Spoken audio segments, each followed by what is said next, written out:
Now, what's interesting about quality foods is that, yes, I can feed myself a very good dose of micronutrients as well as macronutrients by eating quality foods.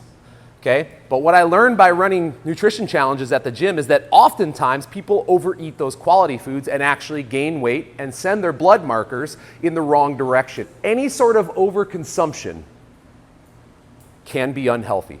We have to address the quantity of the food that's going into our body as well. Okay? So what I'm going to do is I'm going to address the quantity of your food that you're going to eat by simply using this guy right here and this guy right here as your measurement tool.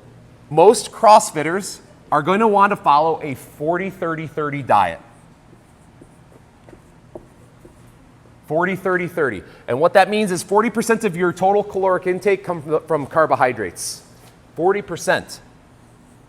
30% come from protein and another 30% come from fat. It's a pretty even distribution of macronutrients across our diet.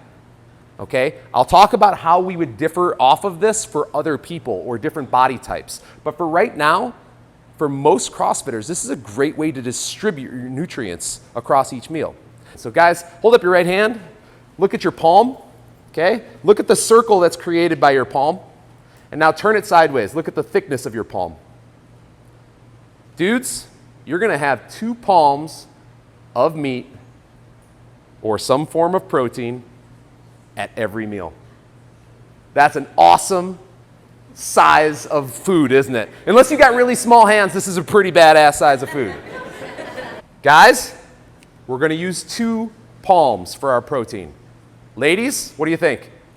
1, you got it. Make a fist. Look at your fist.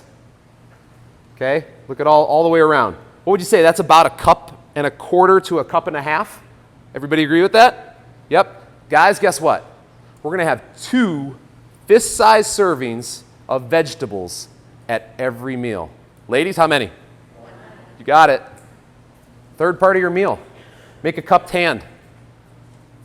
Okay? This is going to be your dense carbohydrates. Okay, we'll talk about what dense carbohydrates are a little bit more in a second. But guys, you're going to have 2 servings of those dense carbohydrates, and ladies, you're going to have just 1. And here's the deal. Anything that fits in that plane right there is good to go. Don't overthink this, okay? If it turns into a mountain because you've cupped both hands together and made a mountain, that's a little bit over the sizing, okay? Okay, and the last one, very simply put, hold your thumb up from the biggest knuckle to the tip of your thumb. That is how much fat you're going to eat. Guys, you're going to have 2 thumb-sized servings. Ladies, you're going to have 1. This is about the equivalent of a tablespoon to a tablespoon and a half per thumb. Okay? What's great about this is if you're a smaller individual, what's all your sizes going to do? Your hand is smaller, so all the sizing will be specific to your body. This is our prescription for every single meal that you're going to have throughout the day. I'm telling you to follow a 40-30-30 diet. No math necessary. This does the exact same thing within 85% accuracy.